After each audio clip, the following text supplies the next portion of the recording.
আবারও অনাস্থা ভোটে টিকে গেলেন ফ্রান্সের প্রধানমন্ত্রী লেকর্নু।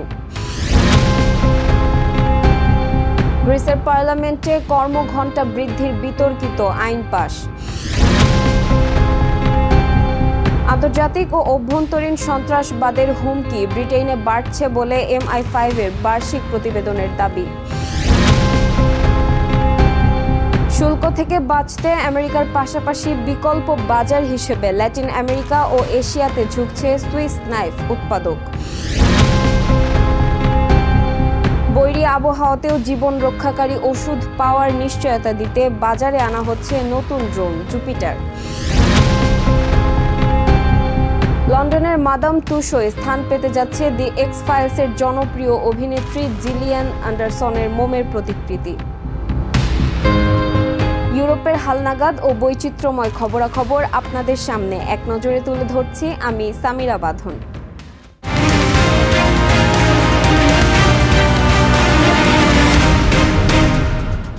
ফ্রান্সের নবনিযুক্ত প্রধানমন্ত্রী সেবাস্টিয়ান লেকর্নু দেশটির পার্লামেন্টে দ্বিতীয় দফায় অনাস্থা ভোটে টিকে গেছেন। বৃহস্পতিবার পার্লামেন্টে ফ্রান্স আনবাউডের উত্থাপিত অনাস্থা প্রস্তাবটি পর্যাপ্ত সমর্থন আদায় করতে ব্যর্থ হয়। সোশ্যালিস্ট পার্টির সমর্থনের ফলেই এবারও টিকে গেলেন লেকর্নু। পার্লামেন্টে লেকর্নুকে সমর্থন করায় সোশ্যালিস্ট পার্টির তীব্র সমালোচনা করেছে ফ্রান্স আনবাউড এবং ন্যাশনাল র্যালি পার্টির নেতারা।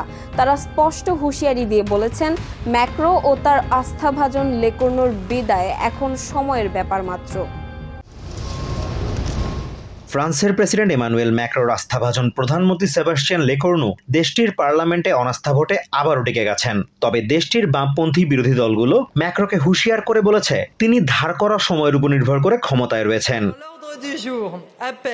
প্রধানমন্ত্রী লেকর্নু ম্যাক্রোর বিতর্কিত পেনশন সংস্কার পরিকল্পনা স্থগিত রাখার প্রতিশ্রুতি দিয়ে সোশ্যালিস্ট পার্টির সমর্থন পান, যার ফলে বৃহস্পতিবার উত্থাপিত অনাস্থা প্রস্তাবটি মাত্র 271 ভোট পায়। আর মাত্র 18 ভোট পেলেই সরে যেতে হতো লেকর্নুকে। ফ্রান্স আনবাউড দুটির মধ্যে একটি অনাস্থা প্রস্তাব উত্থাপন করে। ম্যাক্রোকে ক্ষমতাচ্যুত না করা পর্যন্ত তারা থামবে না বলে স্পষ্ট হুঁশিয়ারি দিয়েছে দলটি। অনাস্থা প্রস্তাব ব্যর্থ হওয়ার পর গণমাধ্যমকে ফ্রান্স আনবাউডের নেত্রী মাতিল্ডো পানো স্পষ্ট করে বলেন, প্রেসিডেন্টকে শিগগিরই বিদায় নিতে হবে।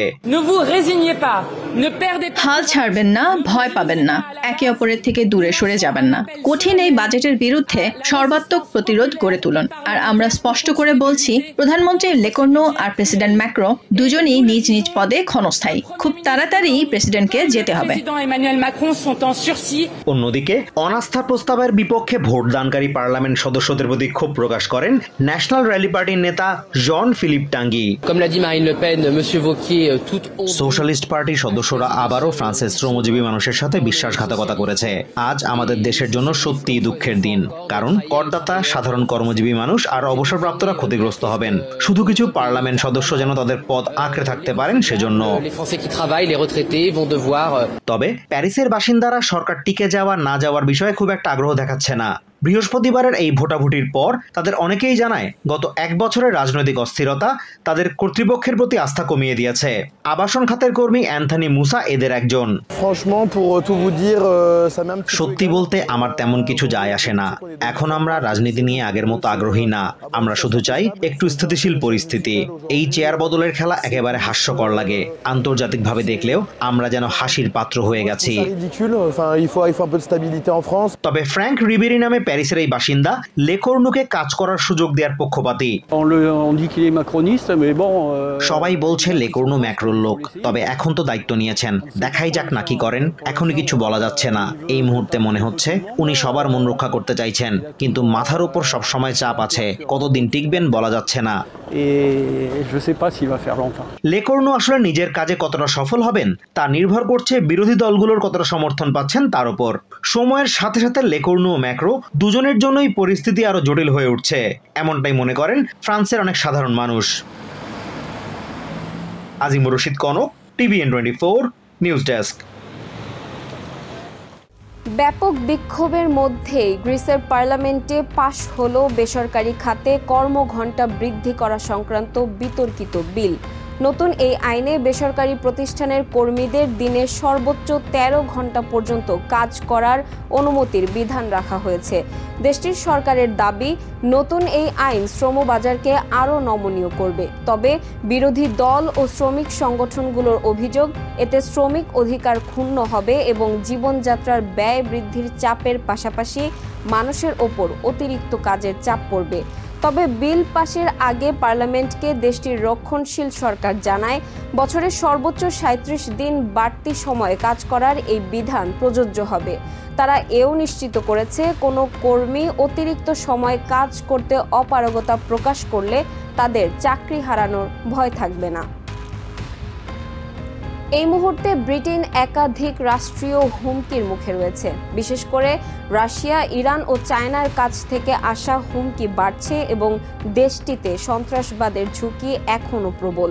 বৃহস্পতিবার ব্রিটেনের অভ্যন্তরীণ গোয়েন্দা সংস্থা MI5 এর বার্ষিক প্রতিবেদন প্রকাশকালে এমন দাবি করেছেন সংস্থাটির ডিরেক্টর জেনারেল কেন McCullum.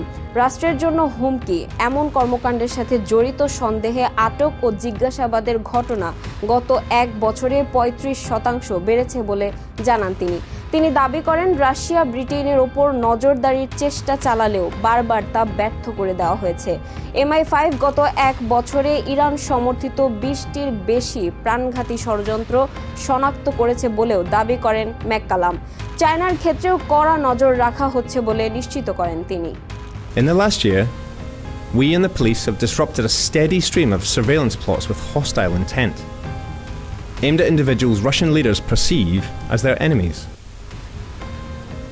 And we're seeing Russia-based figures using online platforms in wider attempts. Trump প্রশাসনের শুল্কের থাবায় বিশ্বখ্যাত সুইস আর্মি নাইফ উৎপাদনকারী প্রতিষ্ঠান ভিক্টোরিনক্স 141 বছর ধরে নিজেদের তৈরি সুইস নাইফ, কিচেন এবং প্রফেশনাল নাইফ দিয়ে বিশ্ববাজারে রাজত্ব করে আসছে প্রতিষ্ঠানটি। তবে প্রেসিডেন্ট ট্রাম্প সুইজারল্যান্ডের ওপর অতিরিক্ত 39% শুল্ক আরোপ করায় কিছুটা শঙ্কিত প্রতিষ্ঠানটির CEO কার্ল এলসেনার। তবে যে কোনো সংকট কাটিয়ে ওঠার বিষয়ে দৃঢ় সংকল্পবদ্ধ এই ব্যবসায়ী। আমেরিকার বদলে ল্যাটিন আমেরিকা ও এশিয়ার বাজারে ব্যবসা বিস্তারের পরিকল্পনাও করছেন তিনি। সুইস আর্মি নাইফ একটি নাম, একটি ঐতিহ্য। 1884 সালে প্রতিষ্ঠিত প্রতিষ্ঠান ভিক্টোরিনক্স আজও প্রতিদিন 135,000 ছুরি তৈরি করে। তবে এবার তাদের সামনে নতুন এক চ্যালেঞ্জ, ট্রাম্প প্রশাসনের আরোপ করা 39% শুল্ক। বিকল্প হিসেবে ছুরি পরিষ্কার ও প্যাকিং করা সহ বেশ কিছু কাজ আমেরিকায় স্থানান্তরের কথা ভাবছে তারা। এমনটা করতে পারলে বছরে অন্তত $626,000 বেশি অর্থ সাশ্রয় সম্ভব হবে। আমাদের জন্য এটা সত্যি একটা বড় ধাক্কা ছিল যখন শুনলাম আগের 5% শুল্কের সঙ্গে আরো 39% যোগ হচ্ছে। আমাদের পুরো ব্যবসার দিকে তাকালে দেখা যায় আমাদের মোট বিক্রির 13%ই আমেরিকায় যায়। আর সবচেয়ে গুরুত্বপূর্ণ পণ্য প্রফেশনাল আর কিচেন নাইফ, এই সেগমেন্টে আমেরিকায় বিক্রির হার 18% পর্যন্ত। বিকল্প হিসেবে ছুরি পরিষ্কার ও প্যাকিং করা সহ বেশ কিছু কাজ আমেরিকায় স্থানান্তরের কথা ভাবছেন তারা। এমনটা করতে পারলে বছরে অন্তত $26,000 বেশি অর্থ সাশ্রয় সম্ভব হবে। তবে ভিক্টোরিনক্স শুধু যে আমেরিকার উপর নির্ভরশীল বিষয়টা তা নয়, তারা এখন ল্যাটিন আমেরিকা ও এশিয়ার বাজারে প্রবেশের চেষ্টা করছে। আমাদের এখন বিভিন্ন দিক সামঞ্জস্য করতে হবে। পণ্যের দাম বাড়ানো এবং শেয়ারের দাম ধরে রাখার বিষয়ে আমেরিকার সাথে আমাদের আলোচনা চলছে। সবচেয়ে জরুরি হলো আমাদের হেডকোয়ার্টারে খরচ আরো কমানো, কাজের দক্ষতা বাড়ানো আর উৎপাদন আরো গুছিয়ে নেওয়া। আমরা চেষ্টা করছি আমেরিকার উপর নির্ভরতা কমিয়ে ল্যাটিন আমেরিকা ও এশিয়ার বাজারে ব্যবসা সম্প্রসারণ করতে। ভিক্টোরিনক্স 1 শতাব্দীর বেশি সময় ধরে টিকে থাকা এক প্রতীক, প্রযুক্তি, ঐতিহ্য আর সংকট মোকাবেলার গল্প, যা আজও চলমান।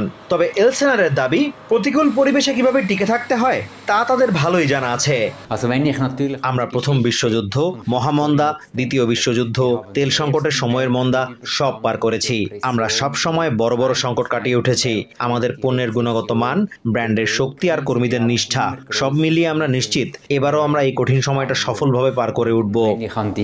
কার্ল মনে করেন, এই শুল্ক যদি বহাল থাকে তবে আগামী 3 থেকে 5 বছর কঠিন সময় পার করতে হবে তাদের। তবে এই সময়টা কাজে লাগিয়ে ভবিষ্যতের ভিত মজবুত করতে চান এই ব্যবসায়ী। Azimur Rashid Kanak, TVN24 news desk. Ukraine Russia যুদ্ধে ড্রোনের ভয়াবহ ধ্বংসযজ্ঞ প্রত্যক্ষ করে মানুষ যখন এই প্রযুক্তির ইতিবাচক দিক ভুলতে বসেছে, ঠিক তখনই দৃশ্যপটে হাজির জুপিটার। ইংল্যান্ডের সাউথহ্যাম্পটন ইউনিভার্সিটির একদল গবেষক দুর্গম এলাকায় প্রতিকূল আবহাওয়ার সাথে লড়াই করে প্রাণ রক্ষাকারী ওষুধ পৌঁছাতে বিশেষভাবে তৈরি করেছেন এই ড্রোন। কেমোথেরাপির মতো গুরুত্বপূর্ণ চিকিৎসায় ব্যবহৃত ওষুধ যেন সহজে দুর্গম অঞ্চলের নির্ধারিত হাসপাতালে পাঠানো যায় তা নিশ্চিত করাই তাদের এই কর্মযজ্ঞের মূল লক্ষ্য। ঝড়, বৃষ্টি, বাতাস সব বাধা পেরিয়ে জীবন রক্ষাকারী ওষুধ পৌঁছে দিচ্ছে এক অভিনব ড্রোন। ইংল্যান্ডের সাউথহ্যাম্পটন ইউনিভার্সিটির একদল গবেষকের তৈরি জুপিটার নামে ড্রোন বদলে দিতে পারে মেডিকেল লজিস্টিক্সের ভবিষ্যৎ। ইংল্যান্ডের দক্ষিণ উপকূলে আইল অব ওয়াইটে চিকিৎসা সামগ্রী পৌঁছানো এক বড় চ্যালেঞ্জ। ফেরি বন্ধ থাকলে একদিকে যেমন ওষুধ পৌঁছানো সম্ভব হয় না, অন্যদিকে কেমোথেরাপির মতো জরুরি চিকিৎসায় ব্যবহার্য অনেক ওষুধ নষ্ট হয়ে যায়। এই অপচয় রোধে গবেষকরা এই বিশেষ ড্রোনটি তৈরি করেছেন।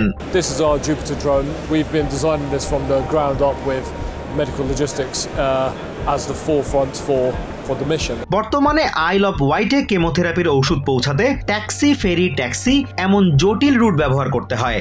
বাতাসের গতিবেগ ঘন্টায় 30 মাইল ছুঁয়ে ফেললেই ফেরি বন্ধ হয়ে যায়, ফলে কেমোথেরাপির মতো গুরুতর চিকিৎসার ওষুধ নষ্ট হয়ে যায়। The main problem is the route which the chemotherapy takes from the mainland to the Isle of Wight requires the drugs to be made, given to a taxi driver, given to a ferry operator, and then to another taxi driver, eventually to the hospital to be administered to the patient. তবে ড্রোনের মাধ্যমে ওষুধ পরিবহন নিশ্চিত করতেও কিছু নীতিমালা মেনে চলতে হবে। এই মুহূর্তে সেগুলো নিয়েই কাজ করছেন তারা। This bit of research is quite specific, but it's looking at how we transport dangerous goods by drone, and to do that you have to comply with a crash-proof container regulation. পাশাপাশি drone ওড়ার সময় যে কম্পন সৃষ্টি হয়, ওষুধের ওপর তার প্রভাবের দিকেও রাখতে হচ্ছে বাড়তি নজর। The concern is that we know certain types of product, blood cells, etc., can be damaged by vibration. Similarly, monoclonal antibodies, MAB medicines for chemotherapy treatment, they can also be potentially damaged by vibration. Their quality will not be the same. Jupiter শুধু প্রযুক্তির অগ্রগতি নয়, এটি স্বাস্থ্যসেবার ভবিষ্যৎ। কম সময়ে কম অপচয় আর বেশি নিরাপত্তা। গবেষকরা এখন ঝড়ের মধ্যে ড্রোনের সক্ষমতা পরীক্ষা করছেন। জীবন রক্ষাকারী ওষুধ পৌঁছানোর নতুন পথ জুপিটার। প্রযুক্তি, মানবতার উদ্ভাবনের এক অনন্য সংমিশ্রণ নতুন এই drone. Azimur Rashid Kanak, TVN 24 news desk. 90-এর দশকে টিভি ও বড় পর্দা কাঁপানো অভিনেত্রী জিলিয়ান অ্যান্ডারসন তার অভিনীত চলচ্চিত্র ও টিভি সিরিজের চরিত্রগুলো এখনও তার ভক্তদের কাছে জীবন্ত হয়ে ধরা দেয়। জনপ্রিয় এই অভিনেত্রীর অবয়বকে এবার অমর করে রাখার পদক্ষেপ নিয়েছে ইংল্যান্ডের রাজধানী লন্ডনের বিশ্বখ্যাত মাদাম তুসো মিউজিয়াম কর্তৃপক্ষ। বিশ্বের নামি দামি তারকা ও বরেণ্য ব্যক্তিবর্গের পাশে এবার বসতে যাচ্ছে জিলিয়ান অ্যান্ডারসনের মোমের প্রতিকৃতি। চলতি বছরের শেষ নাগাদ এই প্রতিকৃতি উন্মোচন করার পরিকল্পনা নিয়ে কাজ করছে মিউজিয়াম কর্তৃপক্ষ।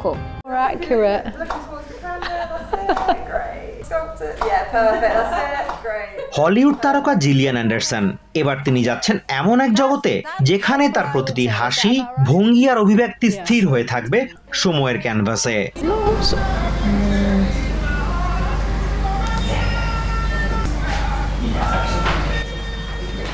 লন্ডনের বিখ্যাত মাদাম তুসো মিউজিয়াম এবার তৈরি করছে তার মোমের প্রতিকৃতি। চুলের রং থেকে শুরু করে চোখের পাপড়ি সবকিছুতেই চলছে সূক্ষ্ম পরিমাপ আর নিখুঁত কাজ। নিজের এতটা বাস্তব প্রতিকৃতি হতে যাচ্ছে দেখে নিজেই অভিভূত হওয়ার কথা জানান জিলিয়ান। I think my first thought was, well, hang on a second, this must be wrong. Like they must have, like a real, like really? I think that was probably my response. ছোটবেলায় madame তুসোর সামনে মানুষের ভিড় দেখে অবাক হতেন তিনি, আর সেই মিউজিয়ামেই নিজেকে দেখতে পাবেন। তার জন্য এক অবিশ্বাস্য অভিজ্ঞতা অপেক্ষা করছে। I'm very excited. It's a real honor. And I remember, you know, as a child, driving past that building. অভিনেত্রী সত্তা ছাড়াও জিলিয়ান এখন একজন মা। নিজের সন্তানরা তার এই প্রতিকৃতির পাশে দাঁড়িয়ে কেমন অনুভব করবে তা ভেবেই তিনি রোমাঞ্চিত। What I'm most excited about is the idea of actually seeing my children studying next to it. The X Files থেকে দ্য ক্রাউন আর এক্স এডুকেশনে ডক্টর মিলবার্ন সব চরিত্রে ভক্তদের হৃদয়ে জায়গা করে নিয়েছেন জিলিয়ান। সেই ভালোবাসার স্বীকৃতি স্বরূপ মাদাম তুসো এবার তার মোমের এই প্রতিকৃতি তৈরির উদ্যোগ নিয়েছে। চলতি বছরের শেষের দিকে উন্মোচিত হবে মোমের তৈরি জিলিয়ান অ্যান্ডারসন। ততদিন পর্যন্ত দি এক্স ফাইলসের ড্যানা স্কালির ভক্তদের অপেক্ষা করতে হবে। জিলিয়ান এবার রেড কার্পেট ছাড়িয়ে স্থায়ী হবেন মোমের আলোয়। Azimur Rashid Kanak, TVN 24 news desk. এক নজরে ইউরোপের আরও নানা খবর পেতে চোখ রাখুন TVN 24 নিউজ নেটওয়ার্কের ইউটিউব ও ফেসবুক পেজে। নিউ ইয়র্ক থেকে সম্প্রচারিত TVN 24 টেলিভিশন বিশ্বজুড়ে বাঙালির কণ্ঠস্বর।